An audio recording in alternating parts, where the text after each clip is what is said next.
रामचन्द्र नि बुढा, प्रचण्ड नि बुढा, अघि अघि सरिरहेछन्, कहिले समाएर कम्मर, कहिले समाएर घुँडा, फुलिसक्यो केस, कछुवाको कुदाइ हुन्छ, गर्यो भने रेस, सास पाउन जान्छ, यिनको लाग्यो भने ठेस, यस्ताले अझै चलाउने र देश, यस्तालाई चलाउन दिनुभन्दा देश, ढुङ्गाले हानेर मारिदिनु नै बेस, कोही जनता मारेर सरकारमा जाने, कोही सरकारमा जानलाई जनता मासु खाने, कोही पैसाले खाने, पैसाले चुट्ने, कोही पैसाले निर्वाचनमा उठ्ने, कहिले हो नेपाली जनता एक भई जुट्ने, जहाँ जहाँ भेटिन्छन् नेताहरू त्यही त्यही कुट्ने, कहिले हो भन्ने अब यस्ता पापी नेता चाहिँदैन, यदि भनेनौ भने आज कसम हामी भोलि नेपाली हौ भनेर भन्न पनि पाइँदैन, शान्ति भूमिको देशलाई अशान्तिको बनाए, राम्रो भूमि देशलाई राम्रो भूमि जनाए, विश्वमा चले थियो देशको नाम आज नेताहरू विश्वमा गनाए, सुन है बुढाहरू तिम्रो छैन अब केही पनि काम,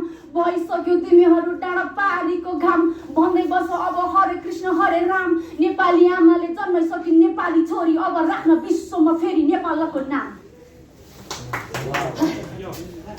जब म मेरो देशको इतिहासलाई पल्टाउँछु, मेरो देशको राज संस्थाको बारेमा म बुझ्ने कोसिस गर्छु, मेरो इतिहास, मेरो पुर्खाले मेरो देश कसरी आर्जिनु भएको थियो होला भनेर म जब इतिहासका पान्नाहरूलाई पल्टाउँछु तब मलाई यति धेरै गर्व पनि लाग्दैन, कसम ढाँटेको भए मरिजाउँ है, आजै मरिजाउँ ल। यस्तो लाग्छ कि मेरो पुर्खाहरूले मेरो देश बनाउन, मेरो नेपाल बनाउन, हाम्रो लागि एउटा छाया बनाइदिन, एउटा पहिचान बनाइदिनको लागि कति दुःख गर्नुभएको रहेछ है। हाम्रो पुर्खाले स्पेसल्ली पृथ्वीनारायण शाह जसले साथ दिनुभयो हामी नेपाली जनता र जसलाई साथ दिनुभयो त्यति बेलाको सैनिक प्रशासनहरूले साथ दिनुभयो भने चाहिँ मैले सानो दुःखले आर्जेको राज्य होइन भनेर उहाँले भन्नुभएको थियो। यो किन भन्नुभएको होला भनेर मैले बुझ्न खोज्दाखेरि मैले यसको अर्थ के बुझेँ भने केवल पृथ्वीनारायण शाहले मात्र बनाउनु भएको देश होइन रहेछ, उहाँलाई धेरै नेपाली जनता र धेरै आमा बुवाले आफ्नो गर्व तुहाएर सिन्दुर पुसेर होइन खुकुरी उचालेर ढुङ्गा मुढा फालेर देश बनाउनु भएको रहेछ। अनि मेरो पृथ्वीनारायण शाहले जसले बनाउनु भएको देश सम्झिँदाखेरि यति गर्व लाग्छ नि, जब बनाउँदाखेरि यति दुःख गरेर बनायो भने बचाउने बेलामा पनि त्योभन्दा बढी दुःख गर्नुभएको रहेछ क्या। अनि उहाँहरूले दुःख गर्नुभएको दुःख देखेर झन् बढी गर्व लाग्छ। कति दुःखले आर्जेको देश, कति दुःखले यो बचाउनु भएको देश है। अनि मलाई यस्तो लाग्छ कि तिमी को हौ भन्दाखेरि म नेपाली हुँ भनेर जुन हाम्रो पुर्खाले आर्जेको देश छ, म नेपाली हुँ भनेर छातीमा ठोकेर गर्व गरेर आँखाभरि आँसु लिएर म मेरो देशको, म नेपालको छोरी हुँ भन्नको लागि मलाई गर्व लाग्छ। तर जब म इतिहासलाई हेर्छु तब मात्र गर्व लाग्छ है। मेरो पुर्खाले बनाएको देश कसरी बनाउनु भयो, कसरी बचाउनु भयो भन्ने कुरा मात्र गर्व लाग्छ। जब अहिले यतिखेरको वातावरणलाई हेर्छु, यी नेताहरूको पारालाई हेर्छु, यी बुढा खाडाको ढाललाई समातेर कम्मरलाई समातेर अघि अघि बढ्दै होइन अझै मैले चलाउने हो देश मै छु भनेर केपी शर्मा ओलीज्यू हजुरले भन्नुभएको बिहान भर्खर हेरेको थिएँ, अरू आउलन नआउलन म चाहिँ आउँछु भन्नुभएको थियो होइन, आर्यघाटमा आउने भन्नुभयो कि निर्वाचनमा आउनु भन्नुभएको क्या बुबा है। अनि अचम्म लाग्यो क्या। अनि हजुरहरूको जब पारा देख्छु है त हजुरहरूको बुढाखाडा नेताहरूको उहाँहरूको व्यक्तिगत उहाँको ब्याकग्राउन्ड हेर्ने हो भने सिधै भन्नुपर्दाखेरि उहाँहरू पढेर राजनीतिमा होइन, राजनीति बुझेर पनि राजनीतिमा होइन, उहाँहरू त एउटा इतिहास पछाडिको विगतलाई हेर्ने हो भने कतिपय जेलमा गएर, कतिपय मान्छे मारेर, कतिपय बलात्कार गरेर, कतिपय भ्रष्टाचार गरेर, कतिपय जङ्गल छिरेर 81 होइन विद्रोह मचाएर त्यसरी संसदमा आउनुभएको हो, त्यसरी अनि फेरि छानिएर तपाईँ प्रधानमन्त्री बन्नुभएको हो। तपाईँहरूको क्षमतालाई हामीले देखिसक्यो हो नि त। साँच्चै भनेको क्या बुबाहरू, हजुरले एकचोटि मेरो भिडियो भगवान्को कृपाले हजुरको हातमा परोस् होइन, हजुरहरूको इतिहासलाई मैले पल्टाएर हेरेकै हो र हजुरहरूले चलाएको देश त मैले देखेकै हो र हामी सबै जनताले देखेकै हो है। अनि हजुरहरू अझै के भन्नुहुन्छ, हामी नै आउनुपर्छ, हामी नै आउँछु भन्नुहुन्छ है। हजुरहरू निर्वाचन जान चाहनुहुन्छ भने जानुहोस्, म केही पनि भन्दिनँ, तर निर्वाचनमा जानुहुन्छ भने त्योभन्दा पहिला एकचोटि कसलाई सुन्नुहुन्छ थाहा छ?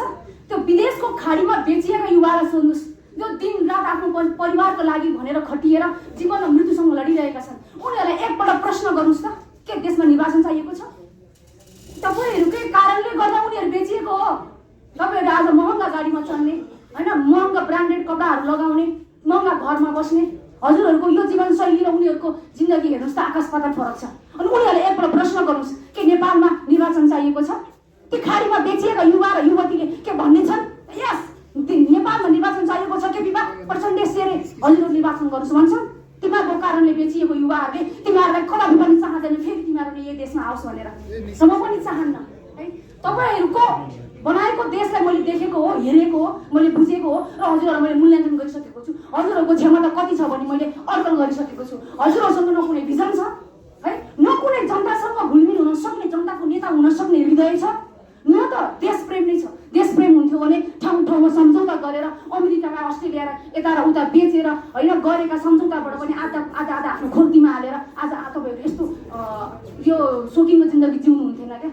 देशलाई नि बेचेर तपाईँहरूले आफ्नो जिन्दगी जुन एउटा सोकिङमा जिउनु भएको छ नि त्यो जिन्दगी देखेर मैले पनि हजुरलाई अड्कलिसकेको छु क्या।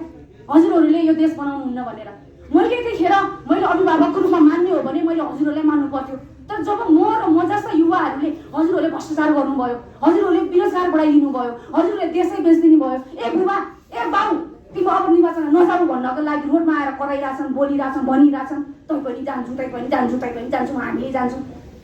तपाईँहरूको पछाडि झोला बोकेर होइन मासु र भातमा बिकेर 5,000 6,000मा 1 महिना खर्च चल्छ है ल गाडी भाडा भनेर हालिदिएको घरमा आउने जनताहरू तपाईँको त्यो मात्र जनता होइन क्या। जनता हामी पनि हौ जसले हजुरहरूको क्षमतालाई बुझिसक्यो है। अबको देश कस्तो हुनुपर्छ भन्ने कुरा तपाईँहरूले भनेको तपाईँहरूले गरेको देखिसकेँ क्या मैले। अब मलाई पनि विश्वास भइसक्यो जुन इतिहासका मेरो पुर्खाहरूले बनाएको मेरो देशलाई मैले सम्झिँदाखेरि छातीमा ठोकेर गर्व गर्न सक्छु नि। अब तपाईँहरू पनि भोलि के भन्नुहुन्छ थाहा छ? इतिहास बन्नुहुन्छ। तपाईँहरू पनि एउटा मेरो अबको बच्चाहरूको लागि के बन्नुहुन्छ थाहा छ? एउटा हाम्रो नेताहरू थिए भन्ने भन्नुहुन्छ। तर कस्तो नेताहरू बन्नुहुन्छ तपाईँहरू? छातीमा ठोकेर गर्व गर्न सक्ने हुनुहुन्न। तपाईँ थु गरेर थुक्न पर्ने नेता बन्नुहुन्छ तपाईँहरू। मैले साँच्चीको भनिदिएको हो, म त अहिलेसम्म हजुरलाई थुकेको छैन किनकि हजुरहरूको जुन वातावरणमा हुर्किनु भएको नि छ नि तपाईँहरू त्यो वातावरणमा राम्रो वातावरण थिएन क्या। त्यो वातावरण नभएका तपाईँहरू बिग्रिनु भएको हो। अबको वातावरण राम्रो बनाइयो भने भोलिको देश बन्ने हो क्या। अनि अबको वातावरण राम्रो बनाउनका लागि अबको पुस्ता आउँछौँ हामी भनिरहेका छौँ, पुस्ताले हाँक्छौँ भनिरहेका छौँ। अनि तपाईँहरू चाहिँ त्यही बुढा खाडाको त्यही त्यो पुरानोवादी सोच लिएर आएर देश बनाउने त? मैले भन्न खोजेको के हो भने जसरी पुर्खा मेरो इतिहासले पृथ्वीमा शाहले बनाएको देश भनेर मैले गर्व गरेर छाती ठोक्न सक्छु। अबको मेरा बच्चाहरूले पनि यदि म जस्ता युवाले देश बनायो भने मेरा अभिभावकले बनाएको देश भनेर छाती ठोक्न सक्ने एउटा बाटोमा बनाउँछ मलाई त्यस्तो देश बनाउनु छ। त्यस्तो देशको कल्पना गरेको छु मैले जुन देशलाई भोलिका मेरा पुर्खाहरूले सम्झेर छाती ठोक्नु र बन्नु। यो मेरा अभिभावकले मेरा नेताहरूले जो आउनु भएको थियो निर्वाचन भएर उहाँहरूले बनाइदिनु भएको देश हो। म गर्व गर्छु भन्न सक्नु।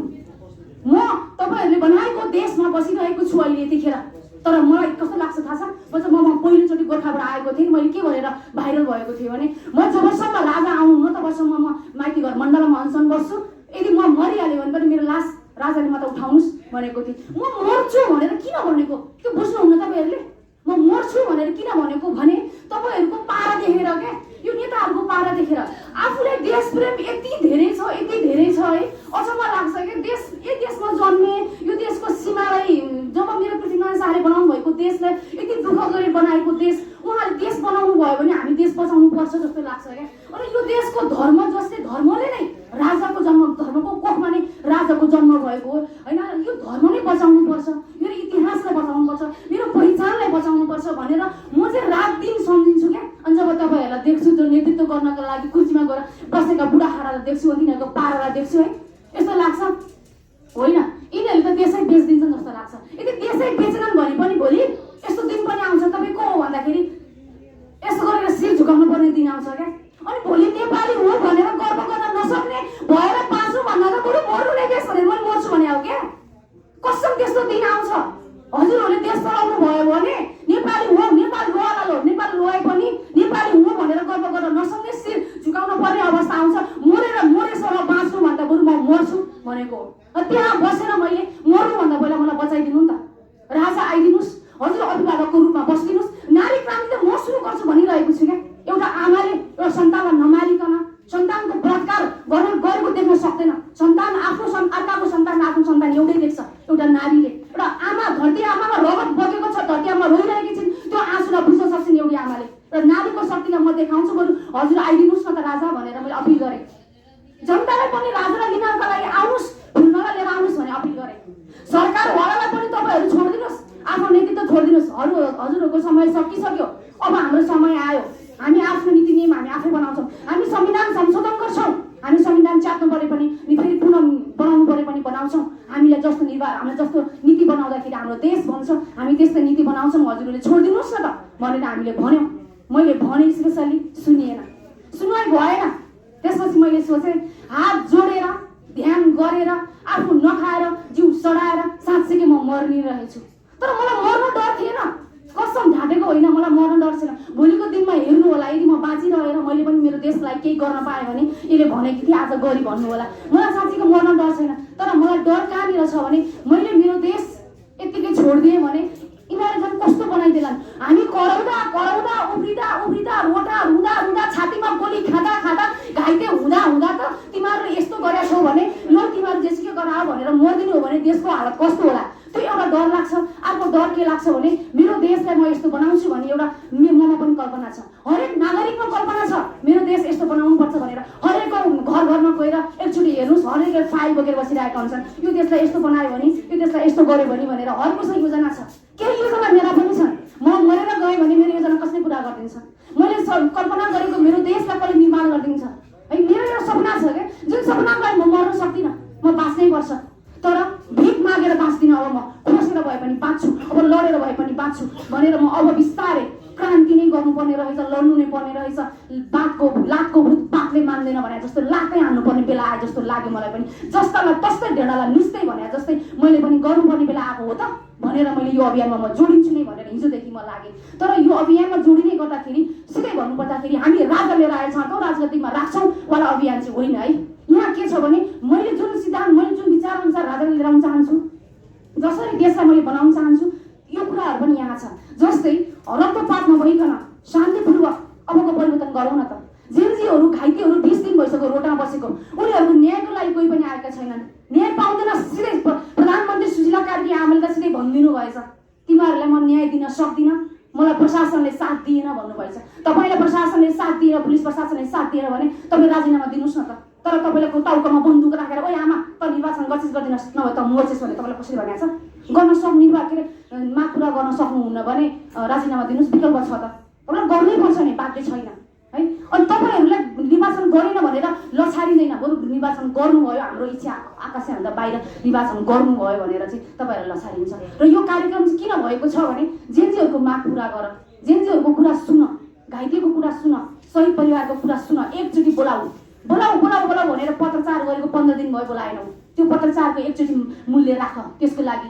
अर्को राजावादीले पनि राजा चाहिन्छ भनेका छन्। त हिजोको पुर्खाले हिजोको बुढा खाडा नेताहरूले राजा चाहिँदैन भन्दाखेरि हजारौँ लाखौँ मान्छे मारे, तर हामी आज राजा चाहिन्छ भन्दाखेरि मान्छे मार्दैनौँ। हामीलाई बोलाइदिनु त भन्दाखेरि नबोलाउने, हामी चाहिँ जनतै होइन, हाम्रो चाहिँ मनै होइन होइन, हामी चाहिँ जनतै होइन, हामी चाहिँ पुरै सुन्दै नसुन्ने भने क्या, हामी चाहिँ पागल हो।